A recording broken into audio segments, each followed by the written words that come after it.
Hi everyone, and welcome back to That's Mental. In today's mental health knowledge in less than 5 minutes, we're going to talk about the limbic system. In the two previous videos, we talked about the paleolimbic and the neolimbic parts of the brain and how they're both related to different personality subsets within you. However, both of these different parts or aspects of the brain are all connected and are all part of the limbic system. First and foremost, the limbic system is connected to emotional regulation.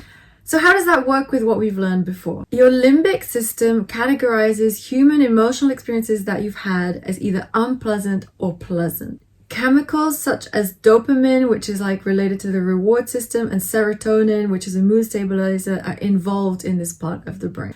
Now remember, each of your personality subsets coming from the neolimbic and paleolimbic parts of your brain will have its own sets of likes and dislikes, all with their own variations on what is a pleasant or unpleasant experience.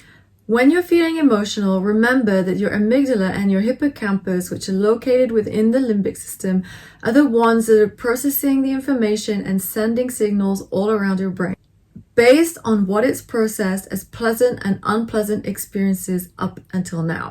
Think about the fact that any given situation that you're experiencing, which is bringing up a strong emotion within you, is basically pushing a ton of buttons within your brain and sending a ton of signals before you can even realize what's going on. So remember, next time you're feeling emotionally overwhelmed, don't be too hard on yourself. It's totally normal. The signals in your brain are going faster than you can imagine, and they're all based on these more basic, primitive parts of your brain that we've discussed and these personalities that you developed at a really young age. So don't be hard on yourself. Here's what you can do.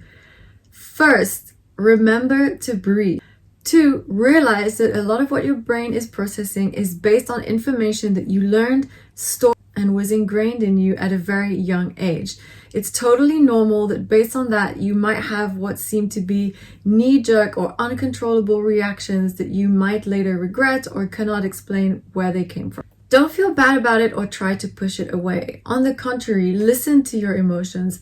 What are they trying to tell you in that moment? Process it. Process what happened and the emotions that came up. If you can, ask yourself, which part of your personality or learned experience is this reaction coming from? What's happened in the past, or what do you recognize that suddenly made you have this emotional response? Remember, be kind to yourself. Your mind is very complex, and so you're made up of so many different parts, and it's totally normal not to be able to control them all. The best you can do is just simply try to understand where things are coming from and realize that it's not your fault.